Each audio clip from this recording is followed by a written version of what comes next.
public's having trouble deciding who they like in here, so let's take an up-close look at them all. Number 1 is Fan Club's Mr. This is a Gulfstream Park allowance horse ridden by Robbie Davis. Jim mentioned that surgery. He had to correct a breathing problem. You can actually still see the scar, but he only missed 1 day of training. From the rail, he's expected to show speed. Number 2, another speed horse, very fast. Keats, who looks to be really the true speed on paper. Keats is trained by Niall O'Callaghan, who sort of had to improvise here with this horse. He was going to run him in the Louisiana Derby, but a lung infection popped up, so this is plan B, and for $600,000, that's not bad. Number 3 is Clutch Player, who is ridden by Pat Day. Of course, Pat had an afternoon he would just as soon forget in the Louisiana Derby aboard Dollar Bill, a horse also trained like this one by Dallas Stewart. Pat can make amends to Dallas in some way today here with Clutch Player. Number 4, Balto Star. You saw his 12-length allowance win earlier. That was a front-running win, but he has also got an 11-length win from just off the pace. And trainer Todd Pletcher told me that's what he expects Balto Star to do today. Sit just behind Fan Club's Mr. and Keats. We'll see if that works out. The longest price on the board is number 5, Halo Stride. The K and the gavel there in the upper left denotes that he is a Keeneland sales grad. This horse actually is best known for running through the rail at Keeneland in a race last October. He needed 100 stitches in his left front leg. It's kind of bothered him ever since then mentally. They hope he's back on the right track here. He's a local horse. Number 6 is Mongoose, who races in the same silks as Dollar Bill for owners Gary and Mary West. He's trained, though, by Bill Mott. He has been an enigma for Mott. He's run erratically. He's broken slowly from the gate. Today they're going to try taking the blinkers off, and they're also putting him on bleeder medication Lasix for the first time. There is Camden Park, number 7. We had a nice look at him in the paddock, and here he is again. Only 3 lifetime starts, the least experienced horse in the field. Owner Mark Stanley had another Park horse, Ecton Park, who competed in the Kentucky Derby a couple of years ago. Next is Buckle Down Ben, the colors of owner Michael Tabor. Tabor, as you might recall, made another purchase before the Kentucky Derby of a horse as a 2-year-old in 1995. That turned out to be Kentucky Derby winner Thunder Gulch. Next on the outside, the far outside, the big horse, in more ways than one, meets you at the Briggs 17 hands high. Look how big he is. He's not quite as robust, of course, as Point Given out on the West Coast, but he is a towering colt. Edgar Prado will be aboard. His stock plummeted after the Fountain of Youth and hoping to bounce back with a better one here. Jim? Number 2, 9-2, second choice, trained by Niall O'Callaghan, is Keats. Niall, a native of Castletown in County Cork, Ireland, started out as an apprentice jockey, but literally outgrew his job. Well, one thing about it, Jim, he's used to this kind of weather. But, Niall, you were watching Keats in the post-parade, said he settled down nicely. This is his first start around 2 turns. He's shown lots of speed. Are you concerned about him getting the distance of ground? Absolutely. I mean, the speed he showed at Gulfstream was unusual. So with that kind of speed, it's a concern. But he's very relaxed in his workouts, extremely relaxed. You have to peck to him to make him go. Well, the race you're talking about at Gulfstream we're going to take a look at, he broke a bit awkwardly that day. Gary Bailey was on him that day, and he just kind of chirped to him a little, and off he went. Well, he broke a step slow, and Jerry hadn't ridden him before, and he just asked him to get away from there a little bit. When he asked him, he took off. And Jerry said if he had ridden him, he wouldn't have done that. So Larry's ridden him before, and we're not going to be asking him for anything away from the gate. We're just letting him fall away from there and hope he can just slow him down a little bit. Well, he came back and went wire to wire in that race, and that's your tactics we're expecting to see today. Well, I can't imagine him being anywhere else with the kind of speed he's got. I hope he can do it in about 47. And Elliot Walden's filly in the Bourbonette here went 21:44 and change and ran second. So if he does run quick, which I anticipate that he'll run reasonably quick, I hope he'll try to get him to relax some. But the speed seems to be holding a bit, and that might help him. All right, he's got the right style for this race now. Good luck to you here, and good luck to owner Henry Pabst watching down in Florida. Jim? Charlesy with the smiling Irishman right there. Well, the Great Seattle Slew back for the 2001 breeding season after missing most of last year with corrective vertebrae surgery. Here's a rarity for this year anyway, one of only 5 Seattle Slew foals to hit the ground. This filly out of the mare Jamaican Newman, and it looks like she needs to learn who her mother really is.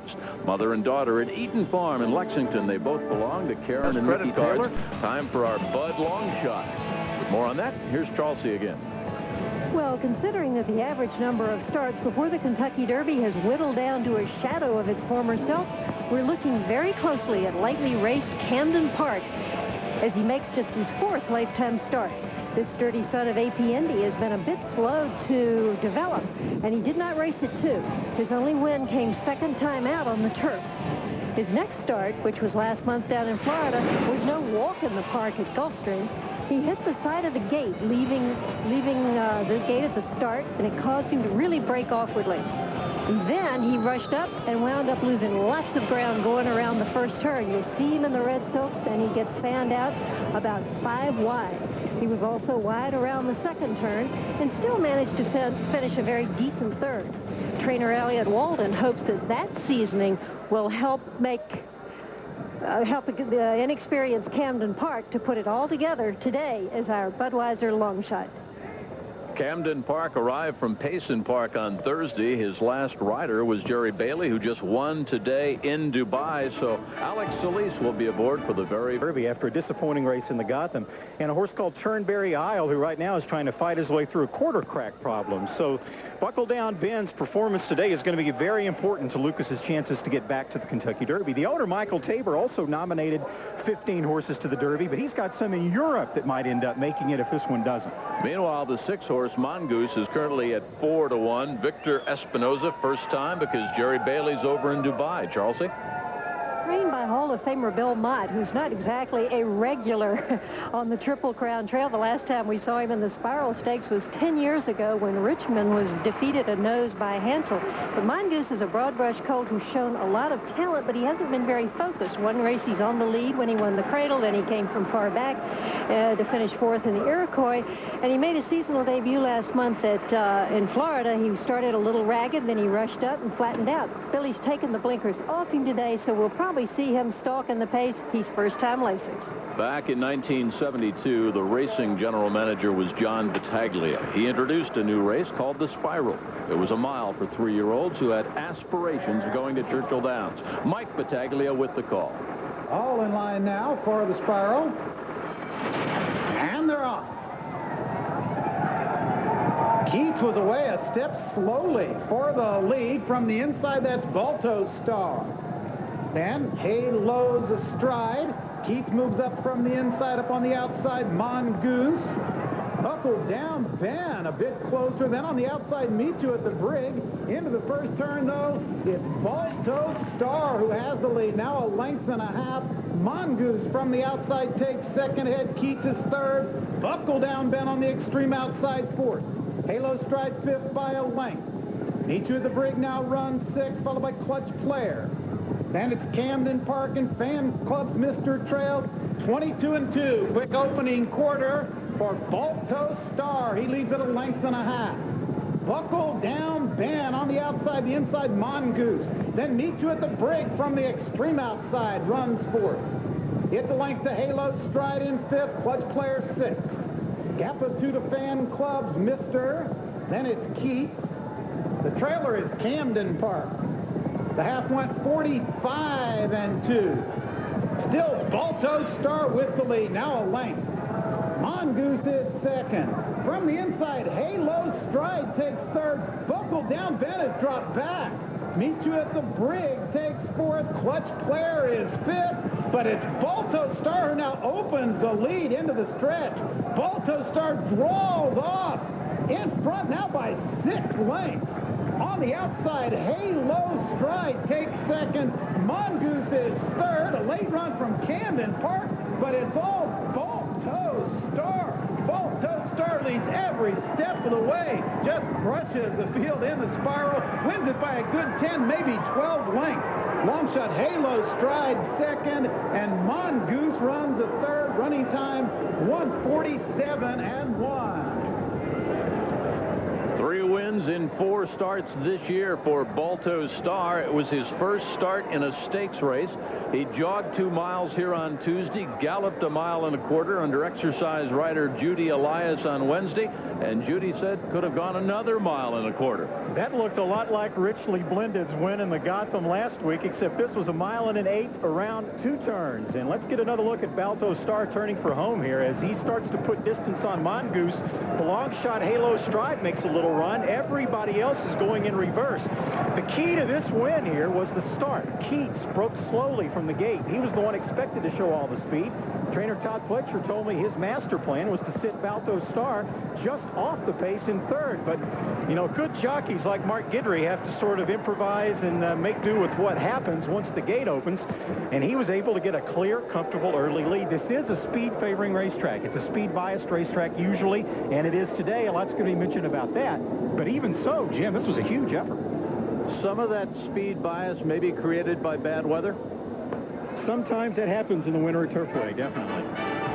We'll come back, talk with winners and losers. You come back with us. 43 years of age, out of Lafayette, Louisiana. Learned his craft at the small tracks of Louisiana. Started out the bush tracks when he was about 9 years of age. And how about the trainer, Todd Fletcher? Last year had 4 starters in the Derby. And this year, Todd has another pretty nice 3-year-old called Invisible Ink, who was third, I believe, in the Florida Derby, and a good third despite trouble, so he may have a couple of options here. Probably what you'll see is Todd choose another prep race for this horse now before the Kentucky Derby. This horse is a son of Glitter Man, so once again, like we saw last week with Richly Blended, there are some pedigree concerns here because Glitter Man was a sprinter, never won a race around 2 turns, and 1.25 miles may be stretching it, but as long as he keeps winning, you got to keep giving him a shot. I think it was interesting. You talked about the speed, and this track at Turfway has a reputation as being a speed track. There was one prominent railbird earlier this week that thought that wouldn't be the case. I mean, he looked at a bunch of tapes and past performances, saw some other horses coming from off the pace, but not today. It didn't work that way. And, you know, earlier today I was talking to Chris Prather on the phone from Montana, and if anybody knows this Turfway Park track, it's her, because she's won so many races over it this spring and or this winter, and she was talking about how speed favoring it can get on big days when they tighten up the racetrack for the major races, and certainly I think you saw that here. Who's that, Mark?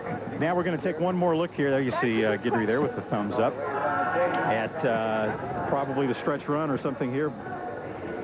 As they head around the turn. Sorry there, Balto Star with Mongoose right behind him again now. Balto Star has got an interesting background because he wasn't really considered to be that good of a horse if you go back 4 or 5 months ago or so. As a matter of fact, in his first start, he misbehaved so badly for Todd Fletcher that they gelded him. He was that ill-tempered. Instead of taking him to Florida with the rest of Fletcher's horses, they chose to leave him in New York. But once he broke his maiden by 11 lengths, they began to think, hey, this horse might have a future. At that time, they decided to nominate him to the Kentucky Derby, and now it may be a good thing that they did, because look at that effort. He probably won that race, Jim, by at least a dozen. The prices here, it's now official. The 30th running of the Spiral Stakes, number 4, Balto Star, $14, good price, $8.20 and $5.40. Mongo's got the show price of $5, and Halo Stride in between with the place. Randy, the question in everybody's mind, was their horse good enough? Would they have the class? What did we learn? Well, a couple of really disappointing efforts for Elliott Walden's horses that Charlie just mentioned, Meet You at the Brig and Camden Park, and certainly Wayne Lucas can't be pleased with Buckle Down Ben. Now, we know that Wayne doesn't like horses to come from way back in the pack. Most of his horses show speed, as you get another look there at Todd Fletcher. And Wayne said earlier today that he was going to try to get more speed into Buckle Down Ben, and he was closer. Mike Battaglia mentioned that in his call. But it doesn't do much good to have horses closer to the pace if they're going to go into reverse for the last 3/8 of a mile, and that's what Buckle Down Ben did in a very disappointing effort for him. We'll come back and talk to some folks. You come back with us. Balto Star wins the 30th running of the Spiral Stakes here at Turfway Park. To place, Mongoose finished up 3rd. Camden Park was Bud Longshot from Charlesy and Company. And the big surprise, I think, would have to be Buckle Down Ben firing and misfiring and finishing 6th. And then Clutch Player, we thought, might run a big race. Wow. Look at that graphic. That is amazing. We have seen some exaggerated margins at Turfway Park when you have horses that win, you know, by 12 3/4 lengths like Balto Star. But look at that. I mean, Camden Park beaten 21. Buckle Down Ben 24. Meet You at the Brig 28. These horses were a pole behind at the wire. Very disappointing. Todd Fletcher's first start in the Spiral. It was Balto Star's first start in a stakes race, and it was Mark Guidry's first ride on Balto Star, and it all came together beautifully. Todd, this colt has really been the penultimate example of a horse who developed late and got good in a hurry. Well, he's one that always showed us ability in the mornings, and we were pretty disappointed in his first few races, but it seems like after we gelded him, he started to change, and then once we got him stretched out, he started to get a little better, and you know, we knew he ran some big races against some lesser competition. Now we needed to find out how he stood with some of the big boys. Yeah, he became a star over the inner track in New York. Mark, today you rode him for the first time. He had shown speed up there and won wire to wire, but today he left there in a hurry right from the start. Yes, ma'am. They had a couple of speeders down to the inside, and he just broke real sharp, and you know, I kind of took advantage of it, you know, and he just went around there real nice and easy. He was really effortlessly. I really can't believe the fractions that we set, because he was doing it pretty easy. And then down the lane, he just went on and kicked on again. I'd just like to thank Mr. Fletcher and crew for giving me this opportunity to be able to ride this horse.